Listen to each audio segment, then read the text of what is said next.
கிராமத்தில் இருக்கக்கூடிய பண்டிகைகள் எப்படி இருக்குது தெரியுமா? கிராமத்து பெண்களுக்கு பண்டிகை அப்படின்றது சமையல் கட்டோடு முடிஞ்சிருச்சு.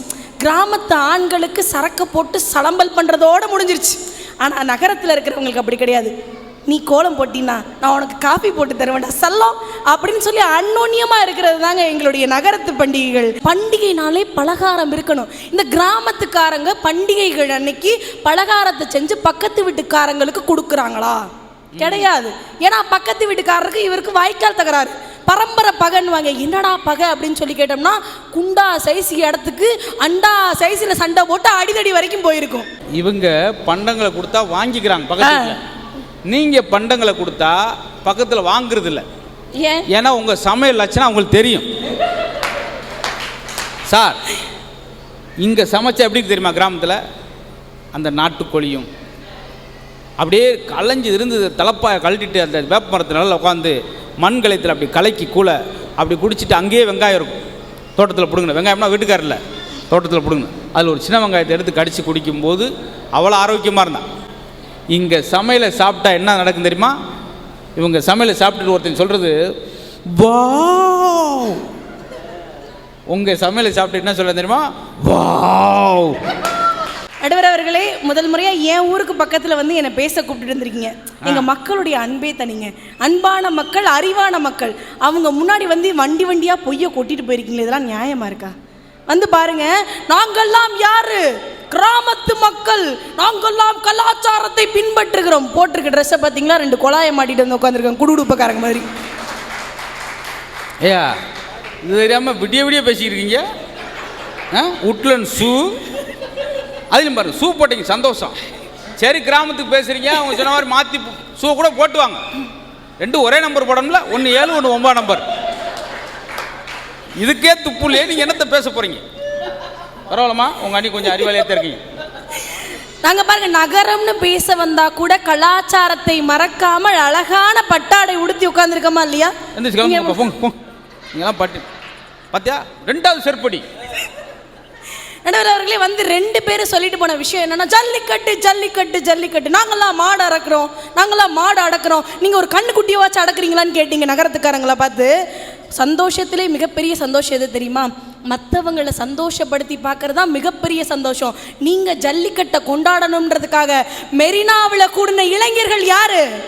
எங்கள் நகரத்துக்காரருங்க. வந்து பேசிட்டு போகிறாங்க. நடுவர் அவர்களே, பண்டிகைனா என்ன? பண்டிகைனா என்ன நடுவர் அவர்களே? பண்டிகைனா என்ன? பண்டிகை என்பது நிறைய பலகாரங்களை செஞ்சு பிறருக்கு கொடுப்பது. அதேதான். நல்ல வேலை பாயிண்ட் பிடிச்சிட்டீங்க. பண்டிகைனாலே பலகாரம் இருக்கணும். இந்த கிராமத்துக்காரங்க பண்டிகைகள் அன்னைக்கு பலகாரத்தை செஞ்சு பக்கத்து வீட்டுக்காரங்களுக்கு கொடுக்குறாங்களா? கிடையாது. ஏன்னா பக்கத்து வீட்டுக்காரருக்கு இவருக்கு வாய்க்கால் தகராறு, பரம்பரை பகைன்னுவாங்க. என்னடா பகை அப்படின்னு சொல்லி கேட்டோம்னா, குண்டா சைஸ் இடத்துக்கு அண்டா சைஸில் சண்டை போட்டு அடிதடி வரைக்கும் போயிருக்கும். அதனால நாங்கள் அண்ணன் தண்ணி புழங்கிக்கிறது இல்லைன்னுவாங்க. ஆனால் நாங்கள் அப்படி கிடையாதுங்க. அப்பார்ட்மெண்ட்டில் இருந்தால் கூட என் வீட்டு பலகாரம் உனக்கு, உன் வீட்டு பலகாரம் எனக்குன்னு சொல்லி அப்பார்ட்மெண்ட்டுகளுக்குள்ள கூட குருவி கூடு மாதிரி இருந்தாலும் சிட்டுக்குருவி மாதிரி பறந்து பறந்து சாலியாக இருக்கமா இல்லையா? அதான் பழிவாங்கும் திட்டம். நீ மட்டும் செஞ்சு எனக்கு கொடுத்து சாப்பிட சொல்ல, நாங்கள் எப்படி கிடந்த காய்ச்ச வந்து இந்தா என் மண்டத்தை நீ சாப்பிடு. பண்டங்களை ஈகை பண்ணுவது, கொடுப்பது. பண்டங்களை ஈகை பண்ணுவதான் பண்டிகை. இந்த கிராமத்துக்கு நோக்கி பண்டிகைகள்லாம் எதுக்கு போகிறாங்க தெரியுமா? கிராமத்துக்கு பண்டிகை காலத்தில் போகிறதுக்கு காரணம், அங்கே மாமன் பொண்ணு அத்தை பொண்ணுன்னு அழகழகாக கண்ணுக்கு குளிர்ச்சியாக திரிவாக அப்படி பார்த்துட்டு வரலான்றதுக்காகத்தான் போகிறாங்களே தவிர பண்டிகையை கொண்டாடுறதுக்கெல்லாம் இவங்க கிராமத்துக்கு போகலைங்க. ஆனால் நாங்கள் நகரத்தில் இருக்கிறவங்க அப்படியெல்லாம் தேடி போக தேவையில்லைங்க. பக்கத்து வீட்டில் சேட்டு பொண்ணு இருக்கும், ஸ்வீட்டை கொண்டு வந்து கொடுக்கும், கண்ணுக்கு குளிர்ச்சியாக பார்த்து சந்தோஷமாக என்ஜாய் பண்ணி எங்களுக்கு ஜாதி மத பேதம் இல்லைன்னு ஒன்றா இருக்கமேங்க. இந்த கொண்டாட்டம் பார்த்தாதா உங்களுக்கு? இவங்க பண்டங்களை கொடுத்தா வாங்கிக்கிறாங்க பக்கத்துல. நீங்க பண்டங்களை கொடுத்தா பக்கத்தில் வாங்குறது இல்லை. ஏன்னா உங்க சமையல் லட்சணம் அவங்களுக்கு தெரியும். சார் இங்க சமைச்சா எப்படி தெரியுமா? கிராமத்தில் அந்த நாட்டுக்கோழியும் அப்படியே களைஞ்சி இருந்து தலைப்பாயை கழட்டிட்டு அந்த வேப்ப மரத்தினால உட்காந்து மண் கலையத்தில் அப்படி கலக்கி கூழ அப்படி குடிச்சிட்டு அங்கேயே வெங்காயம் இருக்கும். தோட்டத்தில் பிடுங்கணும். வெங்காயம்னா வீட்டுக்காரில் தோட்டத்தில் பிடுங்கணும். அதில் ஒரு சின்ன வெங்காயத்தை எடுத்து கடித்து குடிக்கும்போது அவ்வளோ ஆரோக்கியமாக இருந்தான். இங்கே சமையலை சாப்பிட்டா என்ன நடக்கும் தெரியுமா? இவங்க சமையலை சாப்பிட்டுட்டு ஒருத்தன் சொல்கிறது, வாவ். உங்கள் சமையலை சாப்பிட்டு என்ன சொல்ல தெரியுமா? வாவ். அப்படியெல்லாம் சொல்லாதீங்க நடுவரே. இதுதான் பட்டிமன்றத்தோட தீர்ப்பு. எல்லாம் போங்க. எங்களுடைய சமையலை குறை சொல்லாதீங்க. பண்டிகை காலத்தில் போன பொங்கலுக்கு எங்கள் வீட்டுக்கு, நானும் கிராமத்து பொண்ணு தான், எங்கள் மாமா ஒருத்தர் வீட்டுக்கு வந்திருந்தார். வீட்டுக்கு வந்திருக்கிற மனுஷனை வாங்கன்னு கேட்குறதானக்கா மரியாதை. நம்ம நகரத்தில் இருந்தால் கூட வாங்க மாமா, நல்லா இருக்கீங்களா மாமா, சாப்பிட்டீங்களா மாமான்னு கேட்டேன். மனுஷன் கோச்சிக்கிட்டு போயிட்டாரு. வீட்டில் இருக்கவன் மொத்த பேரும் சுற்றி உட்காந்து என்னை பாகிஸ்தான் தீவிரவாதி அளவுக்கு திட்ட ஆரம்பிச்சிட்டாங்க. ஆனால் ஏன் திட்டுறேனாவது சொல்லிட்டு திட்டுங்கடா அப்படின்னு சொல்லி கேட்டால், வீட்டுக்கு வந்த மாமனை சாப்பிடுங்க அப்படின்னு சொல்லாமல் சாப்பிட்டீங்களா அப்படின்னு கேட்டதுனால கோச்சிட்டு போயிட்டாராம்.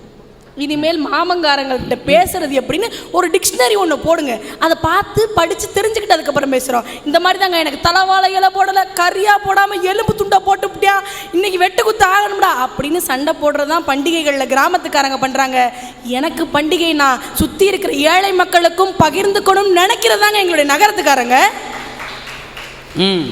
நடுவர் அவர்களே, கிராமத்து சும்மா வார்த்தைக்கு வார்த்தை நாங்கள் நான் ஜப்பான் போயிருந்தப்ப சார், சில ஆசை ஒரு ஆள் பார்க்குறேன், ஜப்பானுக்கா அப்போ நினைக்காங்க. 5 பாஸ்போர்ட் வச்சுருக்கேன், எல்லா நாடும் போயிருக்கேன். ஜப்பான் போயிருந்தப்போ ஆச்சரியமான விஷயத்தை பார்த்தேன். நான் ட்ரெயினில் போகும்போது அவரை இடிச்சிட்டேன் சார், அந்த நாட்டுக்காரர். அவர் சாரி சாரி, யாரை பார்த்தாலும் சிரிக்கிறாங்க சார். முன்ன பின்ன தெரியாது, யாரை பார்த்தேன்னு ஹலோ ஹவ் ஆர் யூ. நான் எங்கள் திருமூலம் பக்கத்தில் அரச வெட்டி 25,000 கிலோமீட்டர் உள்ள அங்கே என்னை பார்த்துட்டு யாருன்னு தெரியாவேன், hello how are you, nice nice. அதே பழக்கத்தை வந்து நான் இங்கே அவன் இடிச்சு நான் இடிச்சு அவன் சாரி சொல்கிறான், சிரிச்ச மூத்தர் ஹவ் ஆர் யூன்னு சொன்னேன். அதே மாதிரி நான் இங்கே வந்து வாக்கிங் போகிறப்ப ஹலோ ஹவ் ஆர் யூ. பண கொழுப்பு இவனுக்கெல்லாம், பண கொழுப்பு. வெளிநாடு போயிட்டு வந்திருக்கானா ஹவ் ஆர் யூ, அதான்டா பழக்கம், அதான்டா பழக்கம். திமுரு ரொம்ப என்ன ஒரு ஹவ் ஆர் யூ தான் நீ சொல்லி. அப்போ கிராமத்தில் அந்த ஒரு மூட நம்பிக்கை இருக்கு. சிரிச்சதுக்கு நீ சிரிக்கிற, சந்தோஷமா நல்லா சம்பாதிக்கிற, சிரிக்கிற. நாங்கள் கூட சிரிக்க முடியும். சிரிச்ச அவன் வெளிநாட்டில் சிரிச்சான் சார், ஹலோன்னு. கடவுள் இருக்காரு, பாப்பார், அவரும் கண்ணை திறப்பார். பேச 2 வார்த்தை சிரிச்சுக்கு அவர் இருக்கிற கண்ணை திறக்கணும். நடுவர் அவர்களே, இன்னைக்கு இருக்க காலகட்டத்தில் கிராமத்தில் இருக்கக்கூடிய பண்டிகைகள் எப்படி தெரியும், இப்போ எப்படி இருக்குது தெரியுமா? கிராமத்து பெண்களுக்கு பண்டிகை அப்படின்றது சமையல் கட்டோடு முடிஞ்சிருச்சு. கிராமத்து ஆண்களுக்கு சரக்கு போட்டு சலம்பல் பண்ணுறதோடு முடிஞ்சிருச்சு. ஆனால் நகரத்தில் இருக்கிறவங்களுக்கு அப்படி கிடையாது. நீ கோலம் போட்டினா நான் உனக்கு காஃபி போட்டு தருவேன்டா சல்லம் அப்படின்னு சொல்லி அன்னோன்யமாக இருக்கிறது தாங்க எங்களுடைய நகரத்து பண்டிகைகள். அப்படிப்பட்ட பண்டிகைகள் தான் சந்தோஷத்தை கொடுக்கும். இந்த பொங்கலில் காணும் பொங்கல்னு ஒன்று வரும் தெரியுமா நடுவர்களே? இந்த காணும் பொங்கலுக்கு கட்டுச்சோரெலாம் கட்டிக்கிட்டு எங்கேயாவது போகிறது வழக்கம். அப்படி நாங்கள் நகரத்தில் இருக்கிறவங்களாம் கட்டுச்சோரை கட்டிக்கிட்டு கடற்கரை ஓரமாக ஆளுக்கு ஒரு உண்டையை சாப்பிட்டு கடற்கரையில் காலை நினச்சிட்டு வருவோம், சந்தோஷமாக இருக்கும். ஆனால் கிராமத்தில் இருக்கிற நீங்கள் கட்டுச்சோரை கட்டிக்கிட்டு இன்றைக்கி இருக்கிற சூழலில் கம்மாயை பக்கம் ஒதுங்க முடியுமா? உடலை பிடுங்கி வெளியில் எரிஞ்சிடும். அந்த மாதிரி ஒரு சூழ்நிலையில் தான் இருந்துக்கிட்டு இருக்குன்னா இது எப்படி நீங்கள் சந்தோஷம்னு சொல்லுவீங்க? வந்து சொன்னாங்க பொங்கல் பொங்கல் பொங்கல் பண்டிகைகள் எல்லாமே கிராமத்தில் தான் சிறப்பாக இருக்கும். என்ன சிறப்பாக இருக்கும்? அங்காளி பங்காளி சொந்தக்காரன் ரத்த சொந்தம் எல்லாரும் ஒன்று கூடி ஒரு குண்டாவில் பொங்கல் வச்சு ஆளுக்கு ஒரு தொன்னையில் திங்கிறதுல இல்லைங்க சந்தோஷம். நகரத்துக்கு வந்து பாருங்க, இஸ்லாமியர்களும் கிறிஸ்தவர்களும் இந்துக்களும் சேர்ந்து கொண்டாடுகிற சமத்துவ பொங்கல் நகரத்தில் தானங்க இருக்குது.